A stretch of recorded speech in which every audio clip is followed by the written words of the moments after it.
ഇനി second layer of atmosphere, that is a stratosphere. Stratosphere എന്ന് പറയുന്നത് രണ്ടാമത്തെ മേജർ ആയിട്ടുള്ള ലെയർ ആണ്. അത് lies directly above the troposphere. ട്രോപ്പോസിൻ്റെ നേരെ മേലുള്ളതാണ് സ്ട്രാറ്റോസ്ഫിയർ എന്ന് പറയുന്നത്.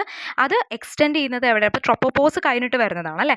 ട്രോപ്പോസ് കഴിഞ്ഞിട്ട് 50 കിലോമീറ്റർ മേലോട്ടൊക്കെ ഉണ്ട് കേട്ടോ ഈ പറയുന്ന സ്ട്രാറ്റോസ്ഫിയർ എന്ന് പറയുന്നത്.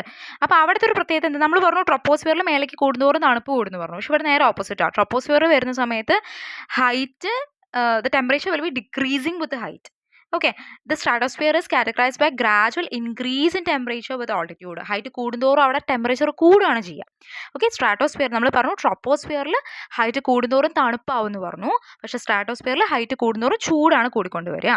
ഈ ഒരു വാർമിംഗ് ഒക്കേഴ്സ് ബിക്കോസ് ഓഫ് എന്ത് കാരണം? ഓസോൺ ലെയർ ആണ് മെയിൻ റീസൺ. ഇവിടെ ഓസോൺ ലെയർ ഉണ്ട്. ഓസോൺ ലെയറിൻ്റെ പരിപാടി എന്താ? ഓസോൺ ലെയർ ഈ പറയുന്ന ചൂടൊക്കെ ഇങ്ങനെ ട്രാപ്പ് ചെയ്ത് സണ്ണിൻ്റെ അടുത്ത് നിന്ന് വരുന്ന ചൂടൊക്കെ ഇങ്ങനെ പിടിച്ച് അബ്സോർബ് ചെയ്ത് വെക്കും. So that is a reason why stratosphere മേലോട്ട് പോകുന്തോറും what happens is ultraviolet radiation from the sun അവിടെ അബ്സോർബ് ചെയ്തിട്ട് വെച്ചിട്ടുണ്ടാവും. അതിന് പതുക്കെ ഹീറ്റ് എനർജി ആയിട്ട് കൺവേർട്ട് ചെയ്യണം. And it will be leading to temperature inversion ആണ്. അവിടെ ടെമ്പറേച്ചറിന് ഇൻവേർഷൻ നടക്കും. സ്ട്രാറ്റോസ്ഫിയർ മേലോട്ട് പോകുന്തോറും ടെമ്പറേച്ചർ കൂടും.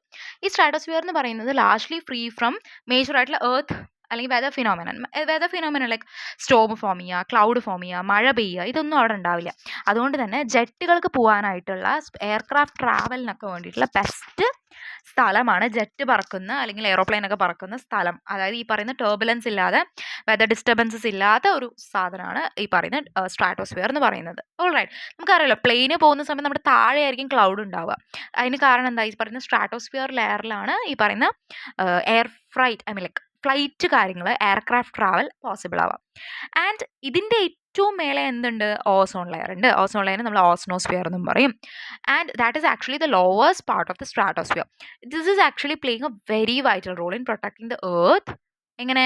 അബ്സോർബ് ചെയ്യും. സണ്ണിൻ്റെ ഹാംഫുൾ റേസ് വരുന്ന സമയത്ത് ഈ ഓസോൺ ലെയർ നല്ല രീതിക്ക് അതിനെ അബ്സോർബ് ചെയ്യുകയും ഹാംഫുൾ ആയിട്ടുള്ള അൾട്രാവയലറ്റ് റേഡിയേഷനിൽ നിന്ന് എർത്തിൻ്റെ ലിവിങ് ഓർഗാനിസത്തിൻ്റെ ടിഷ്യൂസിന് ഡാമേജ് ആവാതെയും ഹെൽപ്പ് ചെയ്യും.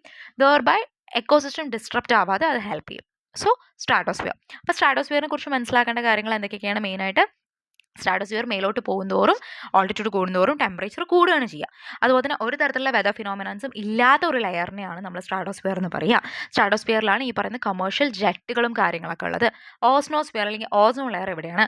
ഓസോൺ ലെയർ എന്ത് ചെയ്യുന്നു എന്ന് വെച്ച് കഴിഞ്ഞാൽ സണ്ണിൻ്റെ ഹാംഫുൾ ആയിട്ടുള്ള അൾട്രാവയലറ്റ് റേസിനെല്ലാം അബ്സോർബ് ചെയ്യുന്നു. അതുവഴി എക്കോസിസ്റ്റം ഡിസ്ട്രപ്റ്റ് ആവുന്നതിൽ നിന്ന് നമ്മുടെ എർത്തിനെ ഹെൽപ്പ് ചെയ്യുന്നു.